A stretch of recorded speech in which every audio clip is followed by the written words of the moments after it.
In a world full of stories, how does one author make their book stand out from the rest? Book trailers for authors. Breathtaking movie-style trailers that bring your book to life. Stunning cinematic video, epic royalty-free music. Packages starting at less than $200. Book trailers for authors makes a great gift for the writer in your life.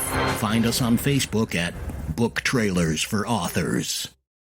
You are listening to the Barely Audible podcast.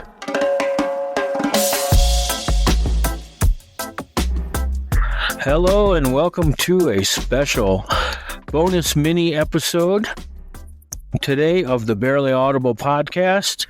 Joined here with my co-host Bearz. Bearz, welcome to the show. Well, thank you, Justin. Good to be back on our own show again. Thanks for having me on today. We had a great show earlier with your nephew. Yeah, it was great. Yeah, we sat down with Joshua for an hour and talked to him about playing the violin and traveling and a bunch of other stuff. So that was really fun, and that was his first podcast. So he did a great job, and you know what a lot of the feedback I'm hearing about this particular podcast is it seems people are really enjoying the long interview format of just chatting and letting people finish their thoughts. And there are national radio hosts, as you are probably aware of, who will ask a guest a question, then they'll interrupt them. Have you noticed that? Yeah, definitely. And when I was working in TV as a videographer, one of the stations I worked at when I was training put me out with one of the seasoned veterans, one of the anchors, and he told me the best thing to do is keep your mouth shut. Keep your mouth shut. That's right. Let them finish their thought. Don't pop another question in while they're still talking. So, yeah, I learned a lot from him because they were making us do double duty as a videographer and then making us report, too, because they can't send a reporter to every single story. And so they had the, videographers with a microphone, and we had to stick it in people's faces or clip it on if it was a lavalier. So, and it's for somebody that's not familiar with how that works, it's, you need to learn what kind of questions to ask. And another thing he had taught me was don't ask yes or no questions. That's right. Yeah, because yes or no questions are sort of just a path to very limited communication, and you want open-ended questions to let the guest, as you're doing here, thank you, to express themselves and to follow their train of thought and see where it goes. Now, there's something you shared with us earlier on the podcast we did earlier today. You knew ever since you were a very young man that you were going to get into the film business. So how did that come about? Wow. So it really stems back to sneaking behind my parents' back and watching a horror movie when I was 7 or 8 years old. I watched Nightmare on Elm Street, and it definitely caught my attention, mainly because some of the stuff they were doing didn't make sense on how they were able to do it. For an example, in particular, there's the scene in the first Nightmare on Elm Street when the characters are being slashed up in a bedroom, and they're climbing on the walls and on the ceiling, and I had no idea. I'm like, how were they able to do that? And they didn't have special effects and stuff, and green screens really weren't common. I'm sure they existed, but the computer that had to process that had to be huge. But so they had to do that practically. So they had to do that in camera. So what you see is kind of what you get. And how they did that was they built a rotating room so the actors could just keep crawling, and it looked like they're crawling on the ceiling, but in fact they're just crawling what would be the floor, the level right underneath them.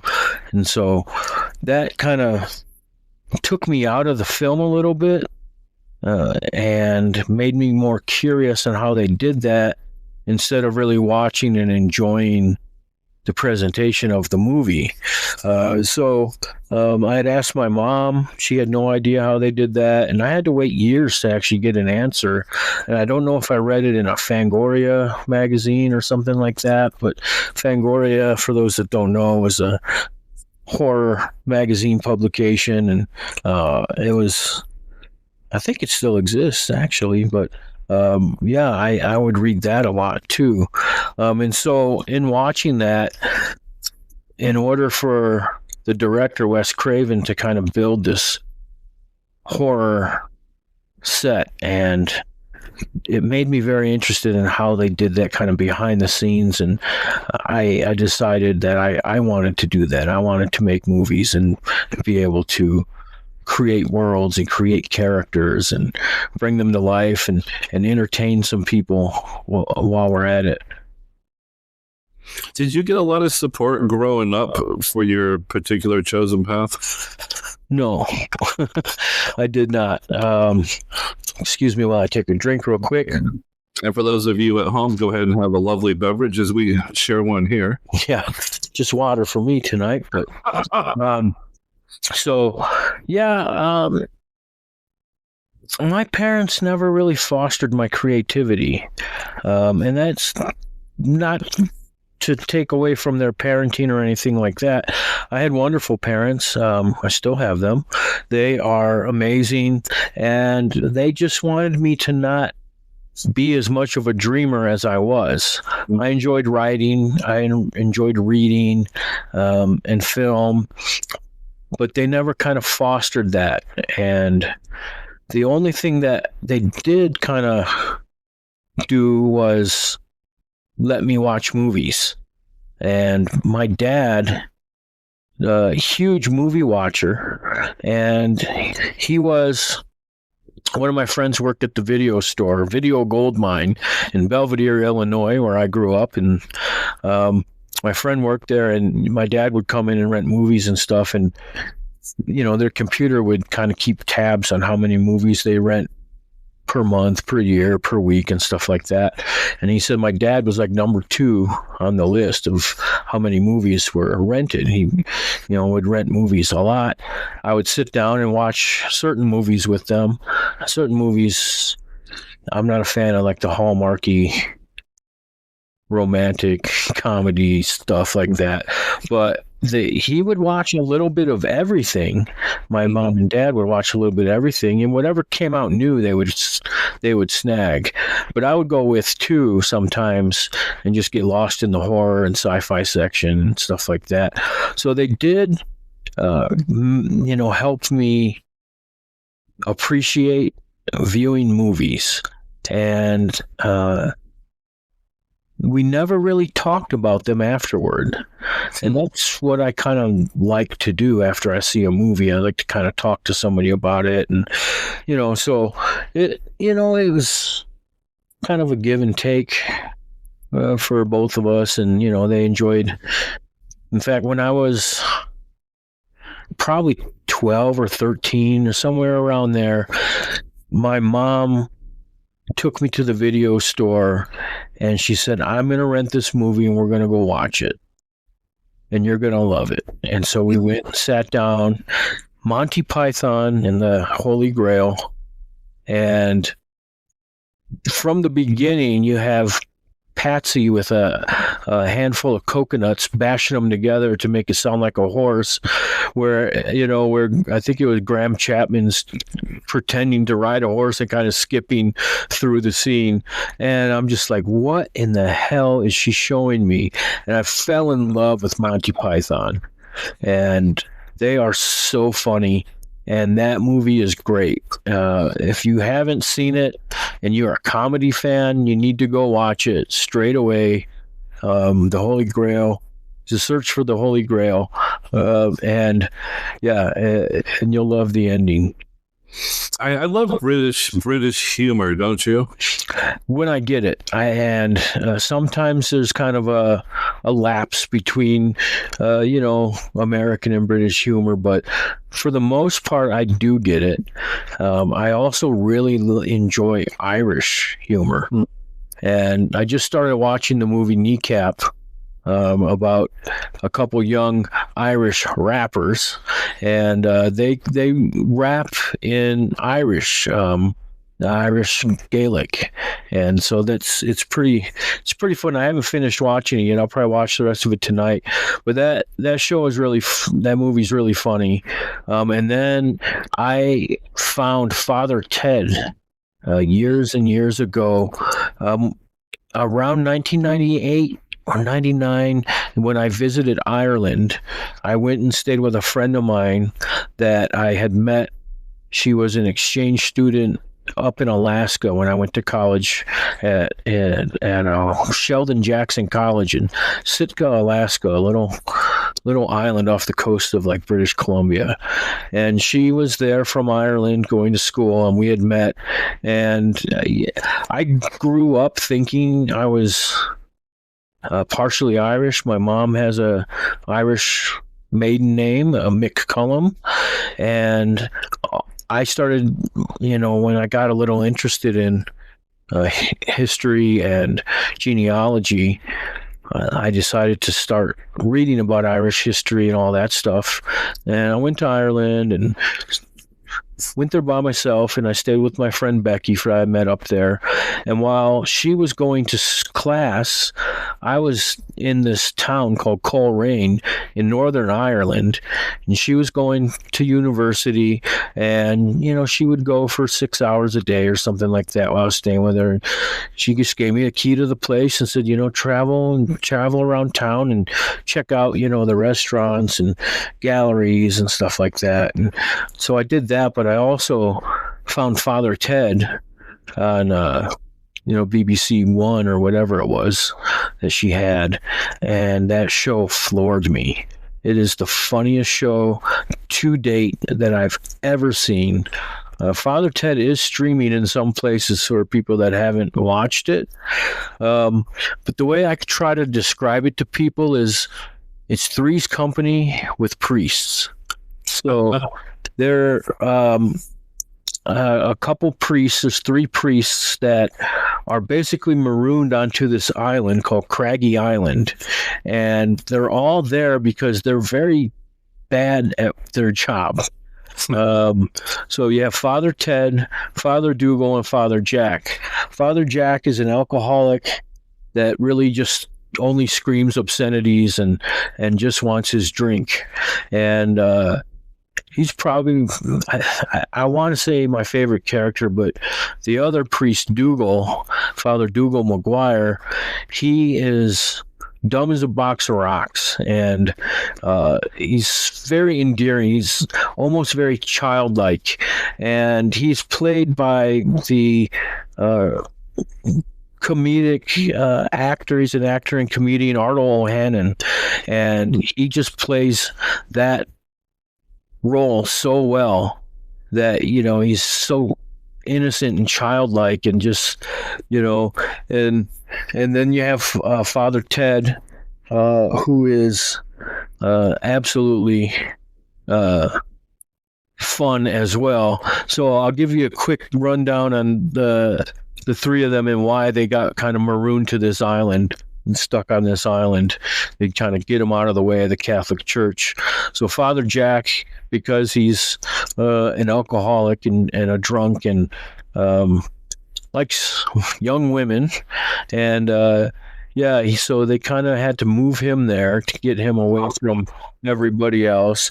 And Dougal, because he is so dumb, they kind of got rid of him and put him on the island, and they all live in a parochial house together.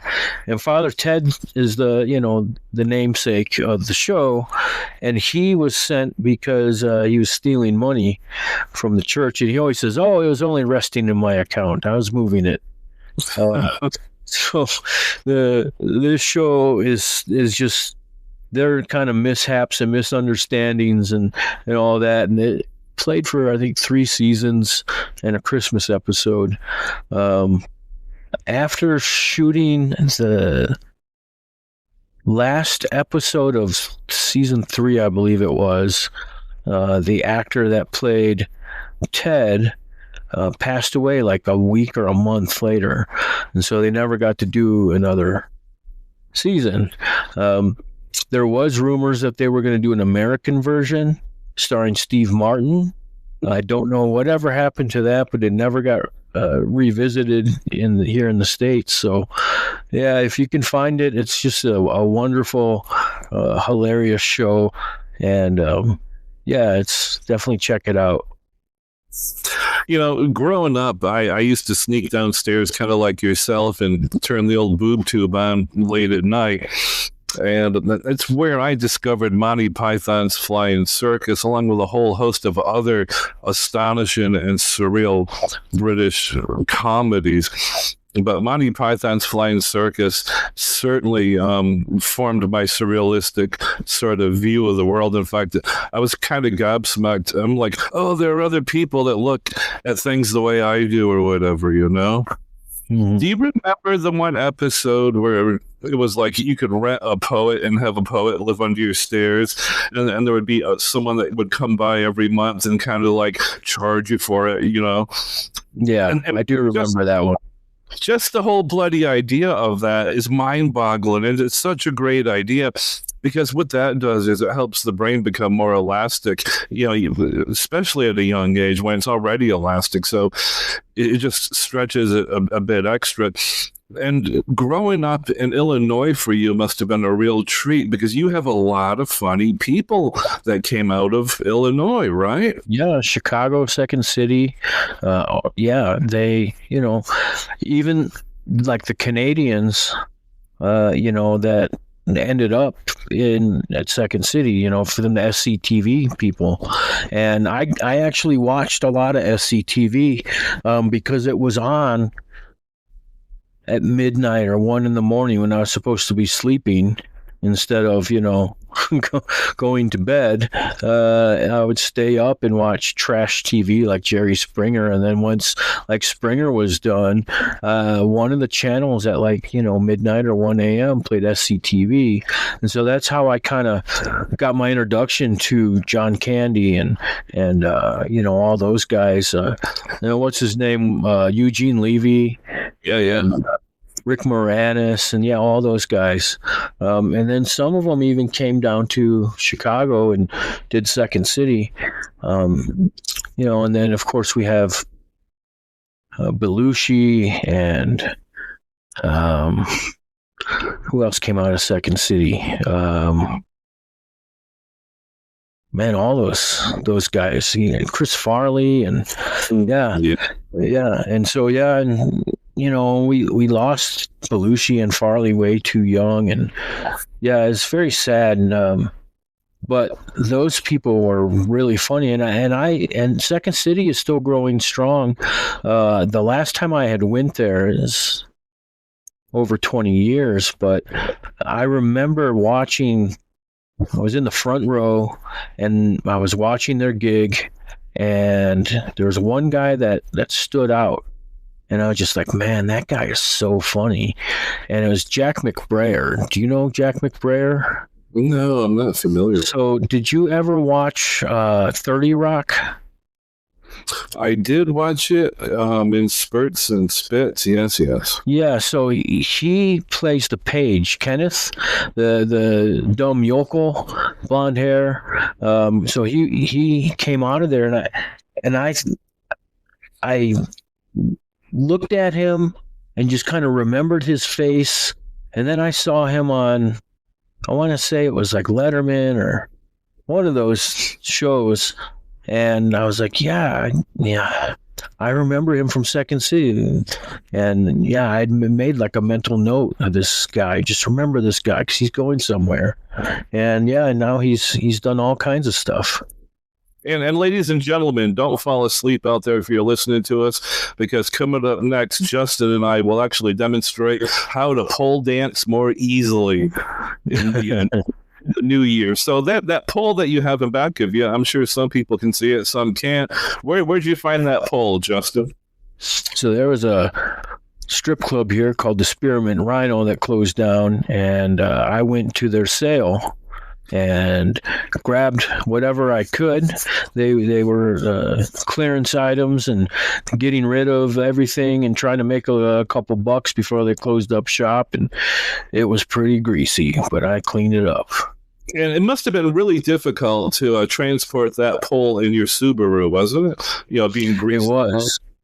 Yeah, I had to put it through the back windows, long ways. That reminds me of a great story. My ex-partner, who's a twin flame, this whole ex thing is an interesting concept, but we bought a massage table when we were living in Oregon, and we had a Subaru Outback at the time. And of course, I thought the massage table was going to be one of the folding kind, right? Yeah. Wrong. It was made out of this amazing hardwood. It had to be at least 6 feet long. And believe it or not, she found a way to fit it into the back of the Outback. Isn't that astonishing?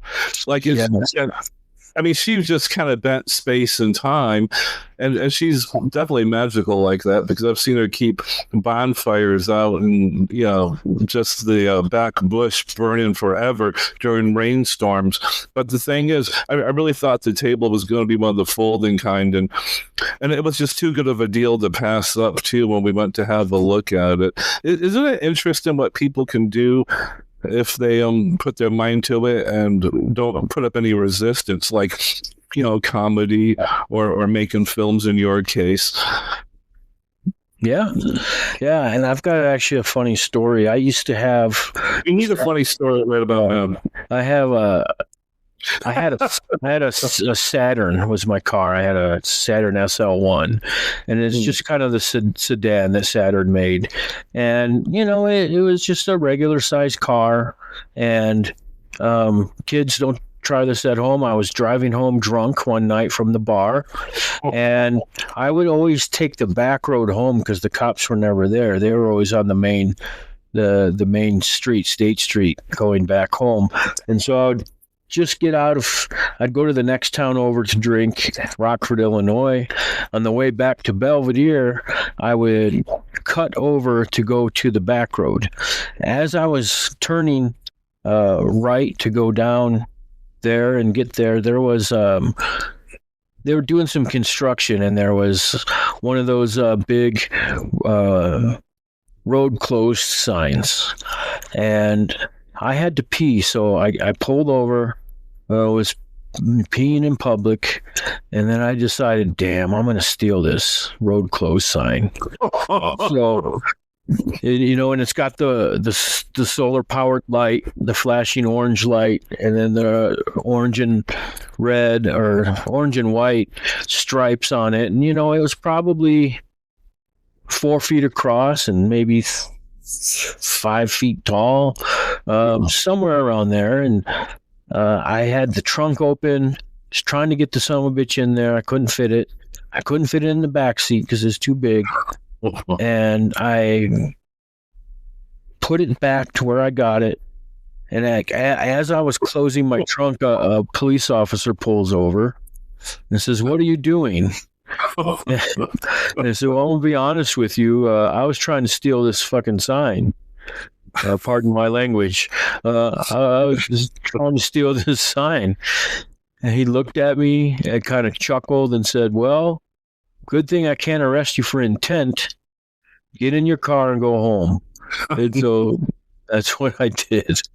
That sounds like the Blues Brothers, man, Yeah, I was by myself, and, I took that way home many times, and the one time I decided to try and steal this thing, I couldn't fit it in the car. Reminds me of another interesting story where a friend of mine was, do you know those big gumball machines where you put the quarter in and then it goes down, the gumball goes down in a little circular little track till it comes to the end of its journey and into your mouth. and those were pretty big. My cousin Keith and my friend Phil, we had got invited down to a female Jello wrestling competition in where was it? In Missouri, at Truman State, I believe it was, in Missouri. And one of our mutual friends had invited us down because they were doing this thing and said, you guys should come down and be the judges. And we're like, yeah, absolutely.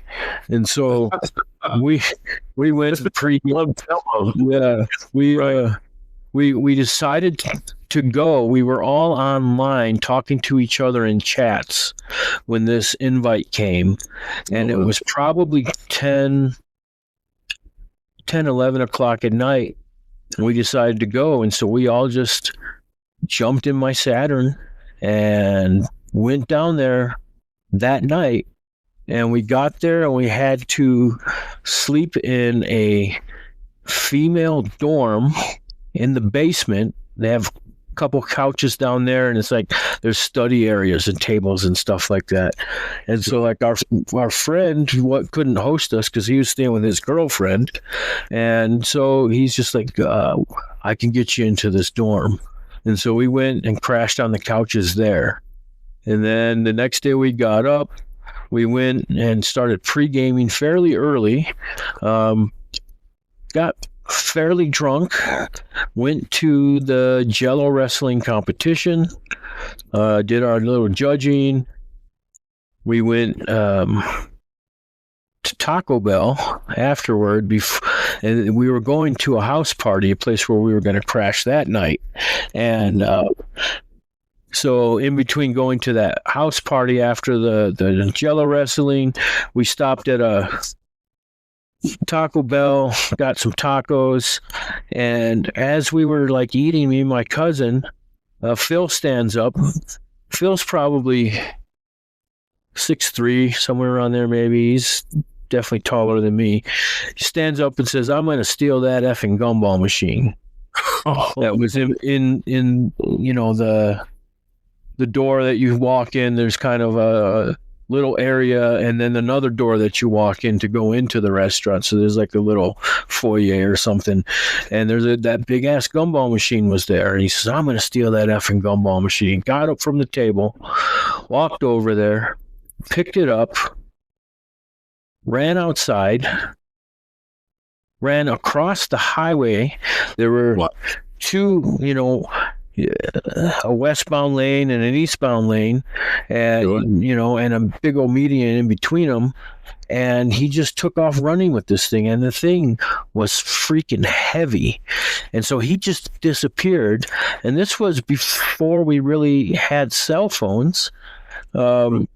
And for people at home, and correct me if I'm wrong, Justin, those gumball machines are almost the size of a Soyuz capsule, right? Yeah, they're pretty big. They're huge. Yeah, and so he's disappeared into the neighborhoods across the highways, and so we couldn't call him because he didn't have a cell phone.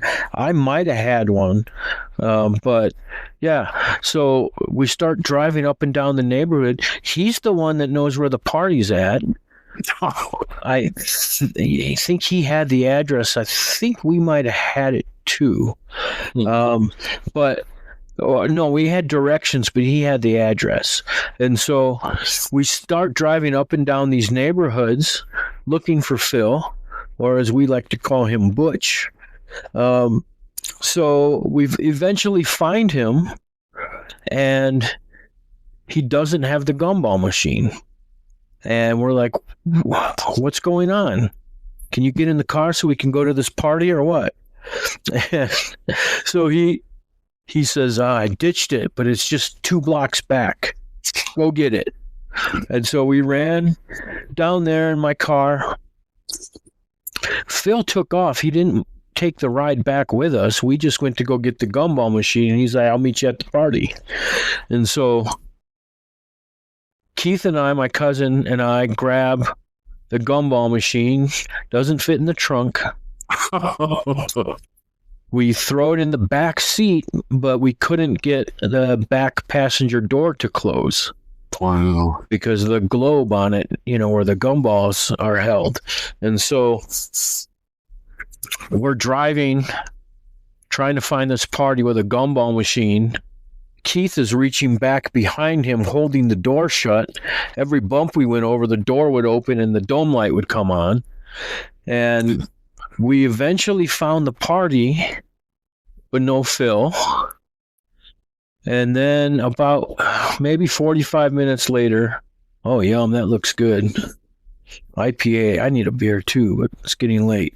So anyway, he shows up like 45 minutes later. He's like, I thought I found the party. I was at some frat party. And they kicked me out because nobody knew me and nobody knew who I was looking for. So he had found another party in this town a few blocks away. We were with all the swimmers. The guy we went that invited us, Scotty, was on the swim team and stuff like that. And so we were at like this swimmers party, and we all eventually ended up back together at the party. We couldn't really sleep. We were like the last men standing. All these lightweights passed out. And we tried to sleep. And, after a while, we couldn't sleep. So at 3 or 4 in the morning, we decided to just head back to Illinois. On the way back, I hit a deer. Of course you did. Yeah. And luckily, it didn't do too much damage to the car. But that dumb son of a bitch ran right in front of us, stopped, looked at us, got clipped in the butt. It flung him around in a circle, and then he went off running. And so my car was made out of plastic. Those Saturns were pretty much plastic except the hood. There's a tiny dent in the front of the hood, and I had to pick out some deer hair. And that was about it. But we ended up back in Illinois safely after that, and it was quite the story to tell. I still love telling that story. I'm gonna steal that effing gumball machine.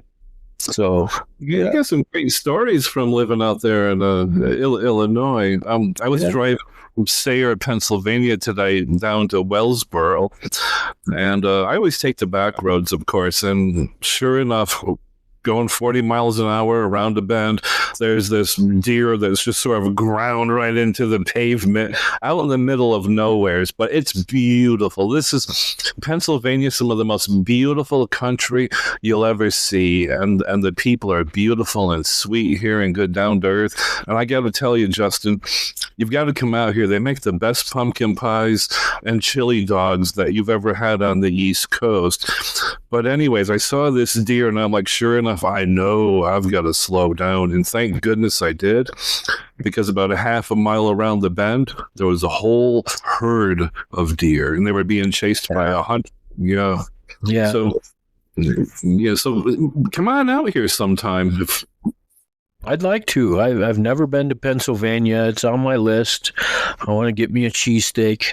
But yeah, it's on my list. I've never really been too far out east. I've been to New York. I didn't drive. I flew out there. And that's really about my extent of the East Coast. We've been to Florida, but that's not really considered East Coast, but so I've been on that side a couple times, but I really want to visit New England. That seems like an amazing place to be.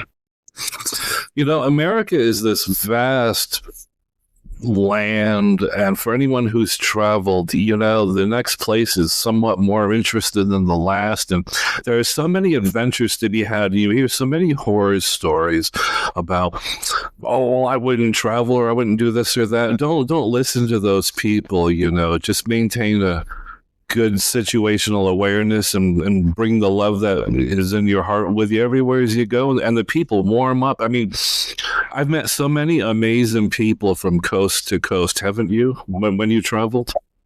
Yeah, I have, and that's one of the interesting things is between the different states and the different areas, everybody kind of collectively have their own sort of personality. The East Coast people are different than the West Coast people, and so it's kind of cool that regionally there's kind of these personalities that exist, and definitely met some interesting people in New York, and then I've been on the West Coast for a while, before, and lived in LA for a brief amount of time, and lived on Christopher Coppola's couch for a minute, and stayed on a couple couches actually for a while when I was trying to make things happen out there after I graduated film school and stuff. But yeah, definitely people are interesting. I more like the regions and geography and the history of the cities and states and stuff like that. That's what I'm interested in. I like the museums and all of that. And then my sister had lived in Virginia, Sterling, Virginia, for a long time, and that's just across the state line to the DC area. And her ex-husband worked for the CIA, and so they were out there for his gig, and I kick myself for not ever going to visit her. And I really want to see the museums, go to the Smithsonian, and my parents had gone out there one time and asked if I could come too, and I couldn't because I had work obligations and stuff, so I wasn't able to go. Or maybe I was in college at the time, I can't remember, but they got to go. They had a private tour of the White House from a Secret Service guy that my ex-brother-in-law was friends with, and so they got to check out, and they went into the Oval Office, and my dad stole a little carton of M&Ms. I think they give them out anyway, but I think he took one off the desk or something. That's probably notated on his record someplace. Oh, absolutely. It might be the reason he's on that no-fly list, huh? Yeah. So, hey, something, we do this podcast, and I think it might be interesting to give the people some idea of what it's like behind the scenes of doing a podcast. And one day we were talking about doing one. I was down here in Pennsylvania chilling out in the woods, literally, because I would come to Pennsylvania from spending time with my folks, and I'm just not enlightened enough to spend a lot of time with them at that point. And it was a very toxic situation, family, so on and so forth. But anyways, I would drive 2 hours south to Pennsylvania and recharge and regroup. And I remember one night just throwing the idea out there to you. Do you remember that night? Not specifically. But I do know that we had talked about it a few times. You kept saying you were going to start one. Mm-hmm. And I said, well, I got a little bit of experience doing that if you wanted to need some help or anything. And then I kind of threw it out there. If you want a co-host to, bounce ideas off of, I'd be more than happy to check it out. And so I'm glad that we finally pulled the trigger. We kept pushing it month by month because, we're both busy people, and you were, dealing with family stuff, and, and so we finally picked a month and to do it. And then we did it a month after that, first episode. But, yeah, I'm having a blast doing this. And, we were going to originally do a mini bonus episode, and I think this is going to turn into a full episode. So let's keep riffing and keep it going, and we'll just release this as a full episode. That sounds really awesome, Justin. And I remember thinking to myself, should I approach Justin? Because I knew your work schedule and your family schedule. You were carrying a heavy load. And when you offered, man, it was just like my dream come true for a co-host and a podcast partner. Because like yourself, we have similar backgrounds. I come from radio, then television, and I've done some film like yourself, right? So right there, we already have the language and the knowledge. I mean, true. Mine's from like last century. Yours is from present day. But we can still speak the same language, more or less. And look what you've done and what you have helped accomplish so far. And I just can't express enough gratitude to you.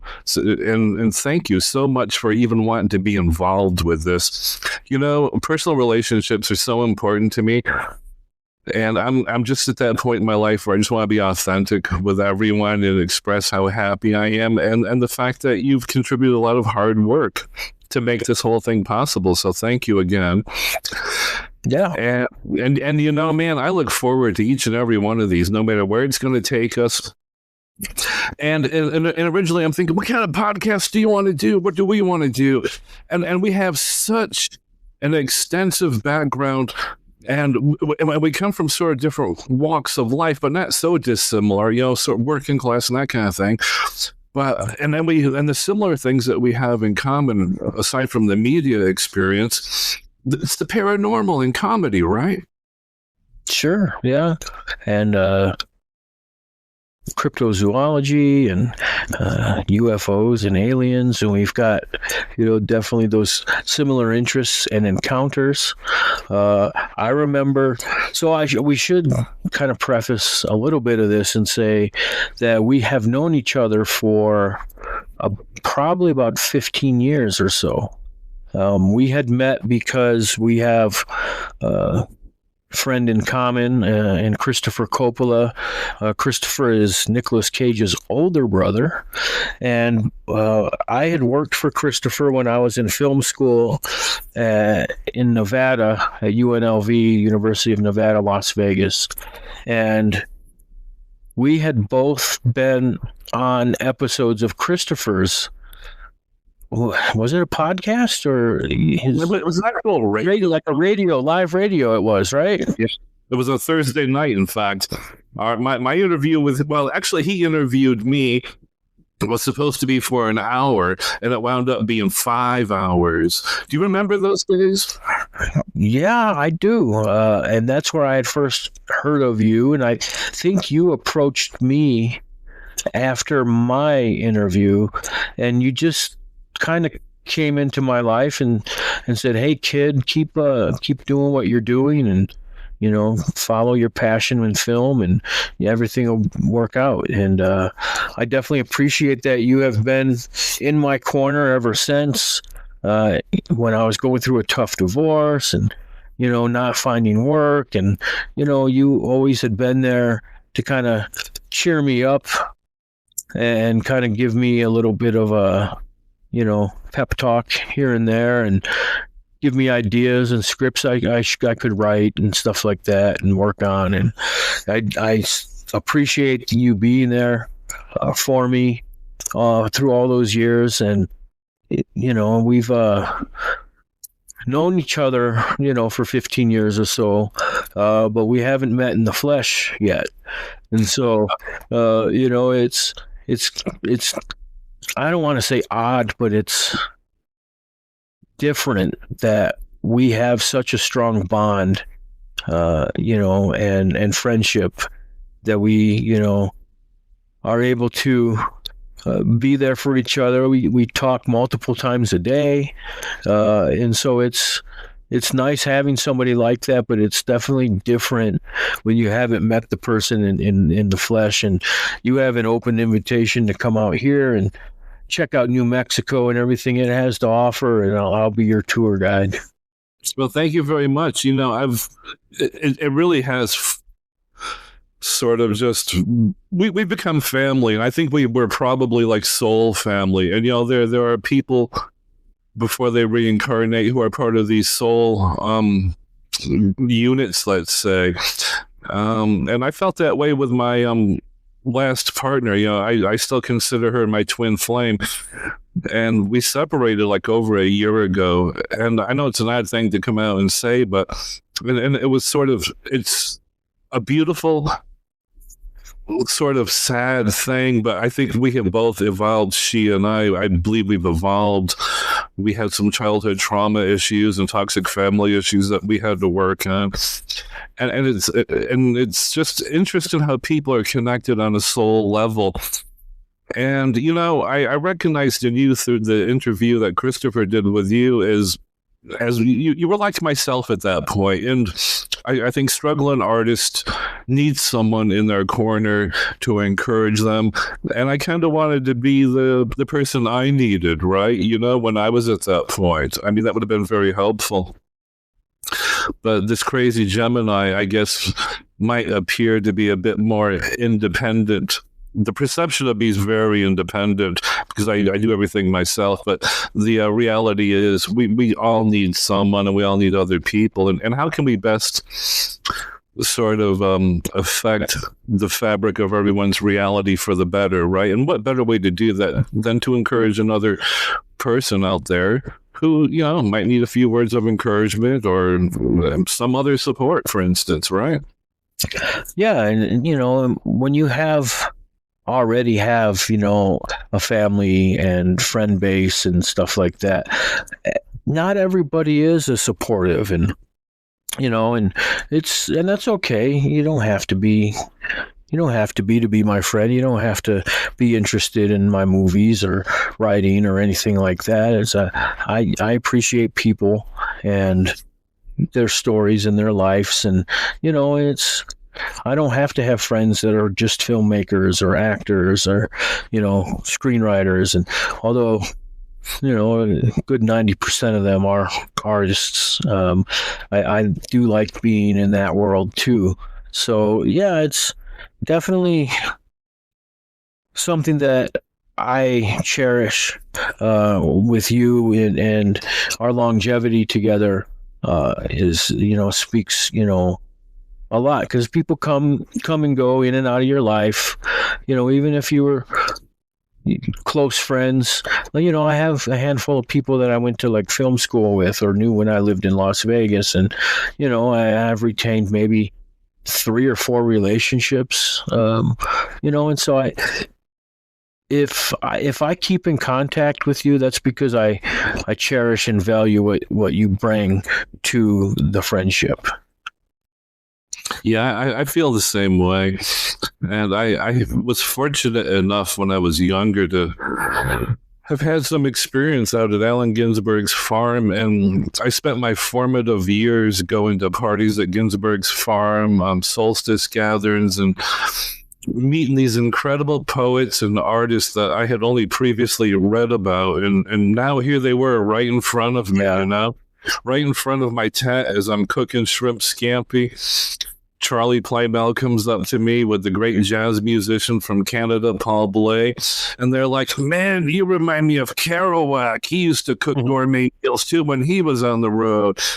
And I'm thinking, wow, am I really having this experience, right? Yeah. Like an 18-year-old's mind who's just blown because I couldn't connect when I was in high school with the classic poetry they were teaching. And when I learned, one of the librarians told me that, oh, you know, Ginsberg has a farm not too far from here in Cherry Valley, New York. My mind was blown. I'm like, wow, really? You know, because beat poetry at the time spoke to me because it was a living poetry, an oral history, almost like country music. And by the way, I love country music, and I don't know where you stand on that, but listen to some of the new country music. Super poetic, man, you know? And I think it's the heartbeat of the country right now. I was never into country music as much as I am now, and I have to thank my former partner in Twin Flame for that. She really, turned me around on that and gave me a whole new perspective. And now I can't get enough of it. When I started out in radio, right after high school, I got this... One of my jobs right after high school was a store detective, of all things, at a local department store. Can you believe that? Yeah, I applied to do that one time and never got a call. I thought that would have been cool. Oh, I was terrible at it. And my boss is like, I don't care if it's an old lady putting tins of cat food in her handbag. This is back in the 80s when the economy really sucked, right? I mean, you talking to me, I'm not going to bust an old lady for putting cat food cans in her handbag just because that's the thing to do. And I just couldn't get into that gig. I didn't want to police anyone. I didn't want to oversee anyone. So a friend of mine's like, you should apply at the local radio station. So I applied, got the job, and it was an amazing job. And I know we're coming up on the hour here, and I can save that story for later. But I think the larger point I was making is I'm just so grateful and thankful that my life took this really interesting and creative turn where I was able to connect with a lot of who maybe at the time weren't quite as well known nationally, artists. But, well, long story short, I was at a bonfire at Ginsberg's farm. This old guy came up to me. He saw me fumbling with my camera. It was an old Canon TX. It's a workhorse. I mean, it's like a tank. I was still employed at the radio station at the time, and I wanted a camera, and my parents were friends with the people that owned the local camera store, so I went down to see what they had. Sure enough, there was this beautiful Canon. It was like $150 at the time. At the radio station, I think I'm making $7.10 an hour, right? So I'm like, oh, hey, Judy, is it okay if I really like this camera? And she's like, yeah, it's a great camera. It's pre-owned, well taken care of. And they let me put it on layaway. Do you remember layaway back in the day? You could buy something. I do. Weekly, right? Did you ever buy anything on layaway? I didn't, but my mom would buy like Christmas presents and stuff at Kmart. That's right. So it took me like 6 weeks, 8 weeks to pay this thing off. And that's what I took to Allen Ginsberg's farm to document my experiences at these gatherings. And so later on, I learned that this person was Robert Frank, the great Swedish-American photographer, Robert Frank, who said, he just came up to me, started talking. I didn't know who he was until later. He's like, you know, you can create poetry with the camera too. Because then I thought I was strictly a poet, like really narrowly sort of defined as a poet. That's how I saw myself at that point in time when I was like 18. And, you know, so larger point being, get out there, circulate, meet as many people as you can, use your intuition. If it doesn't make sense in your heart and your tummy, run like hell in the other direction. But if it does kind of jive, you know, maybe go with the flow.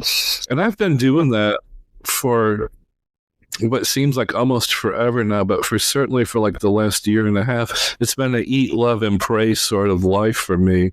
And just seeing where the universe and source wants me to go and all the wonderful people that I've met and all this incredible personal growth I've went through. And I'm just super excited, as you know, about a lot of the projects that I have going on. And of course, I'm rambling a bit and I digress here because that's what I do as a Gemini. But yeah, the train did get derailed, didn't it? Somebody put a quarter on the track.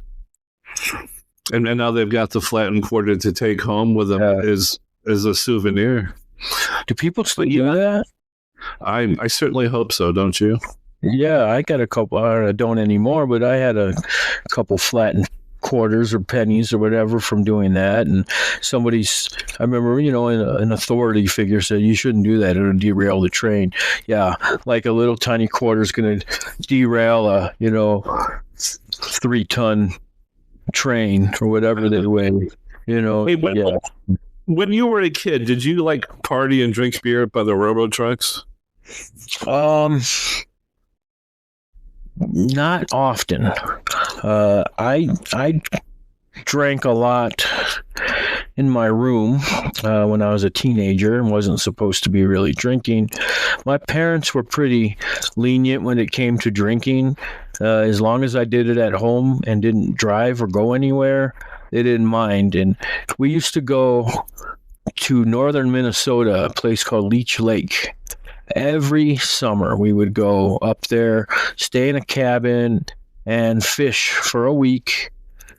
And when I was younger, I didn't really like that. All my friends were going to Disney and, other cool places for summer vacation. We went every year, every August or whatever it was. And only now do I appreciate that. It's amazing. And, I love fishing and just being in a boat. And so when I was a teenager, my dad and mom would buy me a case of beer to bring up there with, and I would drink in the boat and drink in the cabin. And we didn't go up just us. Our whole family would go as well. And we would have various, my grandparents would go up, my aunt and uncle, my cousins, and then some family friends and their kids. And so we kind of took over the lodge, and we all had different cabins. And it was there actually where I first saw the Northern Lights. Oh, wow. It was a pretty amazing experience. Everybody was in the cabins. The adults would all go and play cards, pinochle, which bores the crap out of me. I can't play pinochle to this day. But they would all get together and drink and play pinochle, and the kids would, sometimes we would bring our Nintendos or Segas up there and play those. And sometimes at night, while they were all preoccupied with their fun, I would go out and sit next to the harbor and look out over the water. And I don't know how old I was, but I have this very vivid memory of just sitting there and listening to the waves kind of lap up against the rocks. And all of a sudden the sky just illuminated and just kind of got painted in, blue and red and all these just very beautiful colors. And I didn't know what it was. I had never heard of the Northern Lights, the Aurora Borealis. And it kind of scared me. I thought it was aliens or UFOs or something. And so I ran into the cabin where they were all playing cards, and grabbed my dad and brought him out there. And I was like, look, this is crazy. What is that? And he explained to me what they were. And I was like, wow, that's so cool. I didn't know something like that existed in this world. And then you kind of fast forward probably 10 years or so when I moved up to Sitka, Alaska. I had dropped out of the school. I didn't like it up there because it had a very Pacific Northwest temperament to it, and so it rained a lot. In fact, it rained every single day in Sitka, and I kind of got depressed, and I had went up there because my folks wouldn't let me go to film school. That's what I wanted to do when I graduated high school. And they said, no, you need to have a career to fall back on. That's what mine told me too. Can you believe? Yeah, they always do fall back on it. So I kind of got a little upset and said, well, I need to get away from these people for a little while. And yeah, it's the farthest I can go. And another kid had gone up to Sitka and went to that college, and he had come and spoke to us senior year on like a vacation break of his, and Sitka sounded so cool, and this guy was just kind of a hippie dude. And so I met up with him at a local restaurant, and he told me about it, and I was like, I'm going. And because I was like, well, film is kind of my passion, but what else do I enjoy that I might be able to do for a job? And so I was like, well, I really like nature. I like hiking. I like camping. So maybe I'll become a forest ranger. And so Sheldon Jackson College had like a forestry division and degree and stuff like that. And so went up there, and I was still kind of trying to figure out what I wanted to major in, and they didn't make you declare in your freshman year. So, I was open. I was like, well, I could probably teach too. Maybe I'll go to school, be a teacher. They had a pretty cool teaching program there as well. But anyhow, I had dropped out because I didn't like the weather, and I didn't really want to, I was like, I don't really want to be here. I don't think this is the place for me. And so I dropped out of school, and I couldn't get out of there because it's such a small island. After the fall, when all the students come, the planes kind of stop coming, and they have a really tiny airport. In fact, one of the shortest runways in the country. And so, like, when we landed, I thought we were going to end up in the water, in the ocean. So it was pretty scary landing, because they immediately had to put on the brakes the second the wheels touched your car. But the planes didn't come very often, and so I had a few weeks to a month or so before I could get on a plane. The only other option was to take the ferry from there to, I believe, Seattle. And I opted to get the plane ticket, and the school was like, well, your room and board and meals and stuff's already paid for from your school grant or scholarship or whatever it was, and so you could stay here for until you can get out of here. You can stay in the dorm and whatever. And I did. And while I was there, I started to get bored because everybody else was going to bed and studying and everything else. And so I found the natives there, the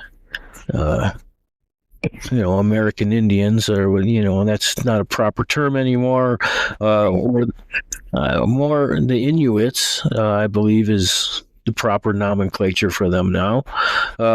And so I would hang out with them, and they loved to stay up late and party. And so we drank barrels and barrels of vodka, and that lifestyle got boring to me.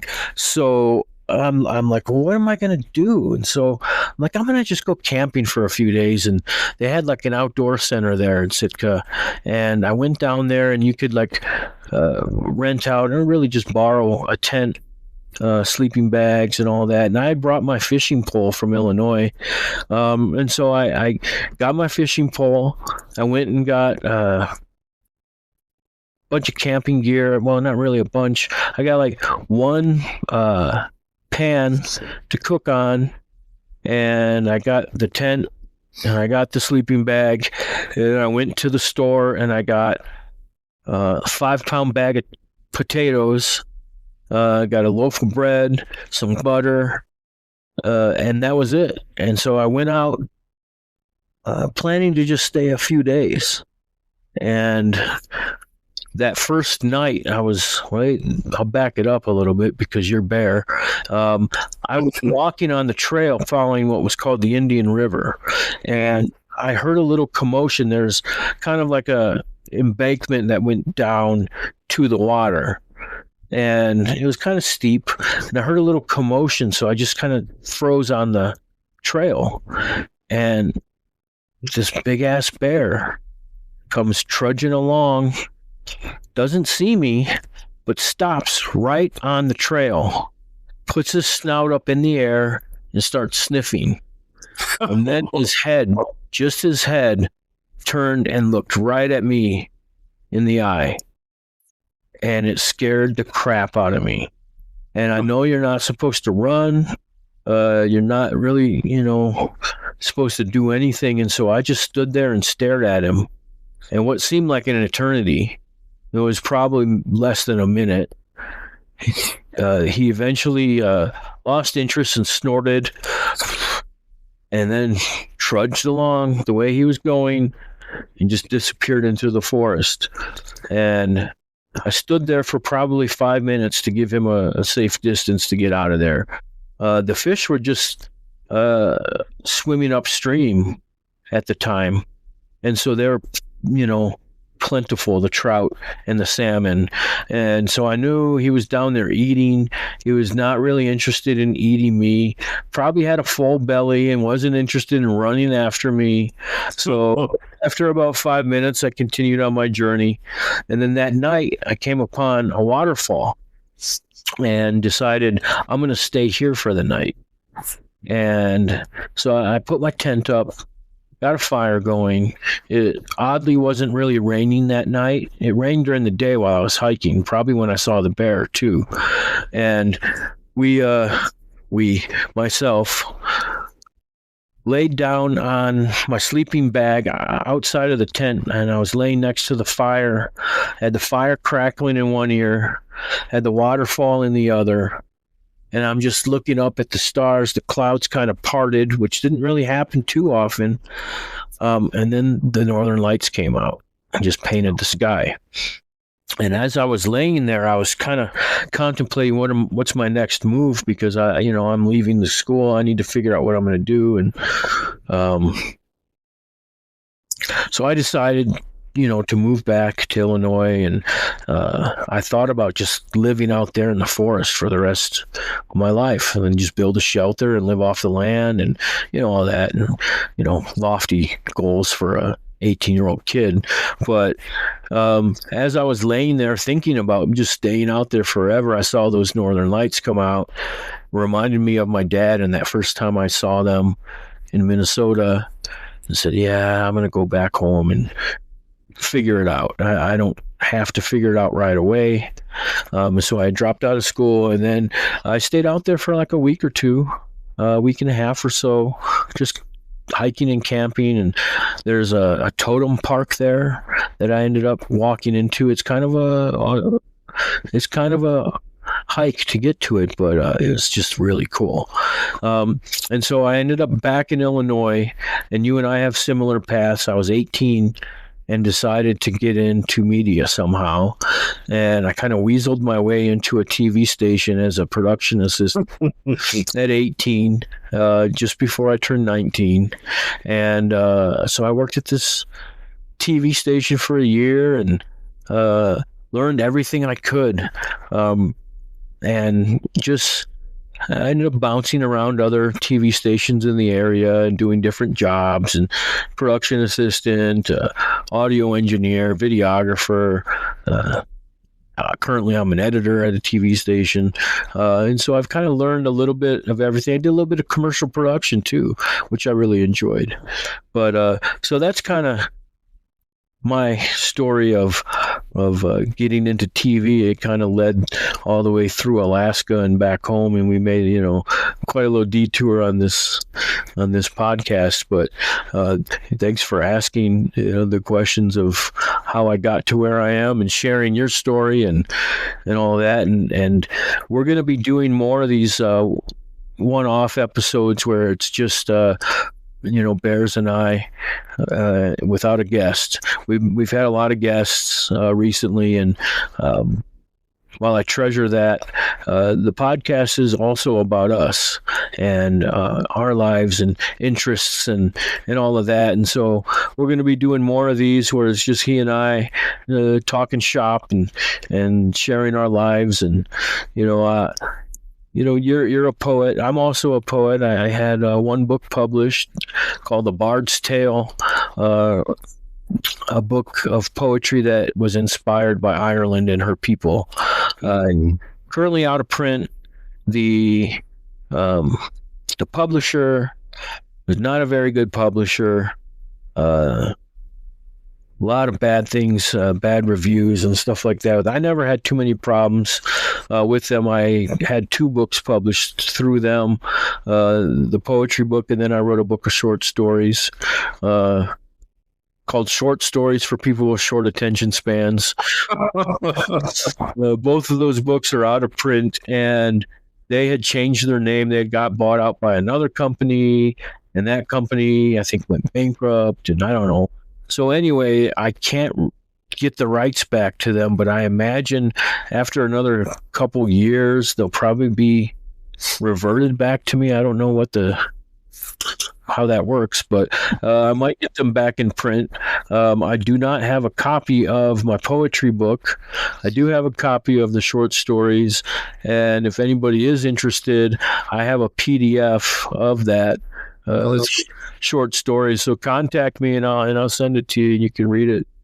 My book's been out of print for about 38 years. Someone pointed out to me recently. I think it was published in 92, so do the math. It may not be quite 38 years.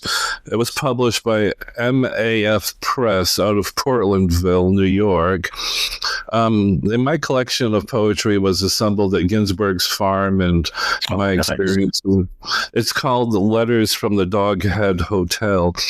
Now, to me, the Doghead Hotel was like this mythical hotel where beats and misfits and outcasts go to share their stories and take refuge from the muggle world, sort of like the Chelsea Hotel, which I was fortunate enough to have stayed at a number of times in New York City, the legendary and somewhat mythical Chelsea Hotel. Where Brendan Behan drank himself to death. Yeah, unfortunately, and where Patti Smith and Robert Mapplethorpe took those amazing photos, and back in the day, it was amazing. I would always stay there when I was in New York City.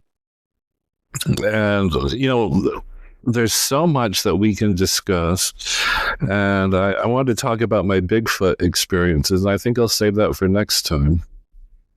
Yeah, we'll do a cryptozoology episode. We're going to do an alien UFO one we keep talking about. We'll do that soon as well. But since you did bring up a hotel, I thought it was interesting to point out you, the past, couple months, you've been touring around in an RV, and now you've decided to settle down and into a hotel. You're living in a hotel now. And how cool is that? Yeah, well, it's really cool, especially for this time of year. The RV, it was a great machine. You couldn't really regulate the temperature in it, and it was a 2025. I mean, it was just a fantastic Gulfstream Conquest, 24 foot. It had EcoBoost in it, and we just had it stocked up to the gills. And if electricity went out, not a problem. The Jackery 3000 could easily be turned on to power the whole rig. But, and I say we, it's my producer and a good friend of mine who came out from Washington to hang out with me, which is funny. She always makes sure to tell people when we're in public that we're not a couple, we're not a thing, because she wants to make sure that anyone who's interested in dating me has that opportunity. But I'm not really interested in anyone at this point, but obviously Panda, for those of you that know my story with Panda. So that's kind of cute that Lydia does that, and I appreciate her doing that. And she's an amazing person and artist in her own right, and she loves to support the arts too. So she is the podcast's executive producer.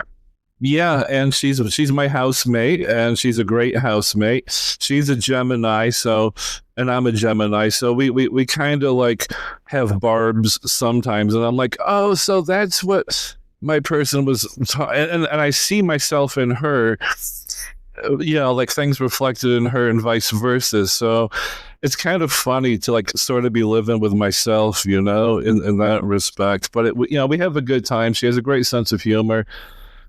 And it was really just an incredible gesture on her part to come out here to make sure that I was safe and to make sure that I could go on with my creative endeavors, and they've been funneled down to you too, and now she's the executive producer of this, and it's really incredible. There are people like that in this world today that want nothing other than to see people succeed and to be their friends. So, God bless her, and I am grateful and thankful for her in our life, certainly, and in making all of this possible.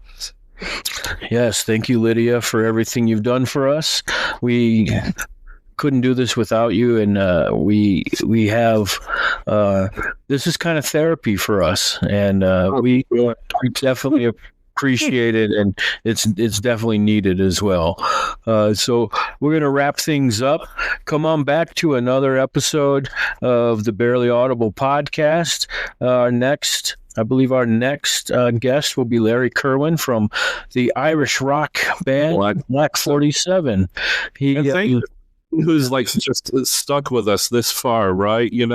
For people who haven't run out of their room saying, "Oh my God, they're crazy," their trains of thought are all over the place. So thank you, people. We just want to inspire and let you know there's a light out there, and that wherever you are, whoever is listening to this, know that you're loved and you're needed on this planet, and just keep increasing the good, and don't give up. And just continue to do what you know is right for yourself to do, and crack that heart of yours open. Don't let anything prevent you from being a fully loving human being, because this planet needs your love and light right now. Absolutely. And we are going to keep coming back, and because of the response we've got, we've decided to do this on a weekly instead of every other week format.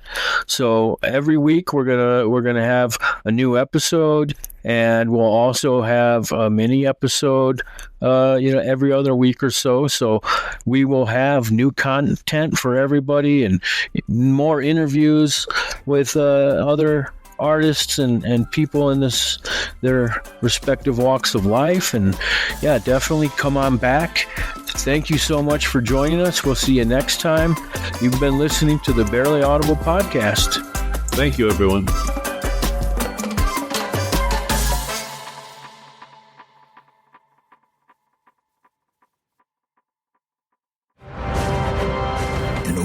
Full of stories. How does one author make their book stand out from the rest? Book trailers for authors. Breathtaking movie-style trailers that bring your book to life. Stunning cinematic video. Epic royalty-free music. Packages starting at less than $200. Book trailers for authors. Makes a great gift for the writer in your life. Find us on Facebook at Book Trailers for Authors.